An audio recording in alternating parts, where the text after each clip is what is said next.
point. Let's assume that what I think is true, which is that this is an existential war for Ukraine. Mm-hmm. Okay, if so, and the Ukrainians sincere in believing that, why don't they conscript young men between the ages of 18 and 25? It used to be, until April of last year. Well, for at least Vladimir Putin, it's an existential war too for the future of a Russia that is on an equal basis with China and the United States. Right. And he isn't drafting people to go to this war either. The Ukrainian motivations I don't understand. Putin's motivations I understand better. There is a certain amount of anxiety and opposition latent in Russia that Putin does not want to ignite. With a war that is dragging on, it is not only a war of attrition, with extremely heavy Russian casualties. Yeah. Proportionally, they're no greater and may even be less than the Ukrainian ones, but the numbers are astounding, and the equipment losses are really extraordinary.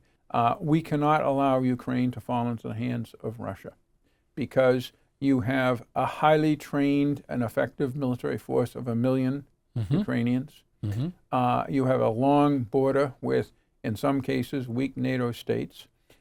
We have to recognize that, rightly or wrongly, NATO expansion is for the Russian people, not just Putin, the functional equivalent of communist expansion for us in the Cold War. One last question on Germany.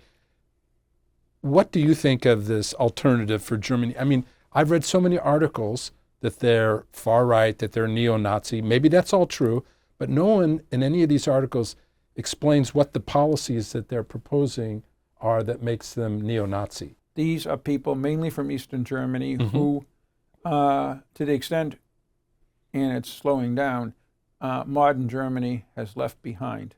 Economically, socially, in terms of self-worth.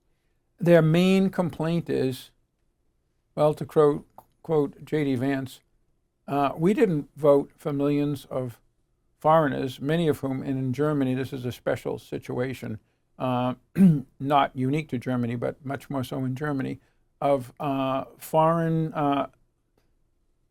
asylum seekers, most of whom really don't have legitimate refugee status, coming to Germany, being given everything you could imagine, and then lashing out with mass murder. It's all about, just like in the last American election, a political system that is foisting an immigrant policy on a population that is extremely angry at it. Thank you very much for coming in to TV Abraham. It's always been a pleasure working with you.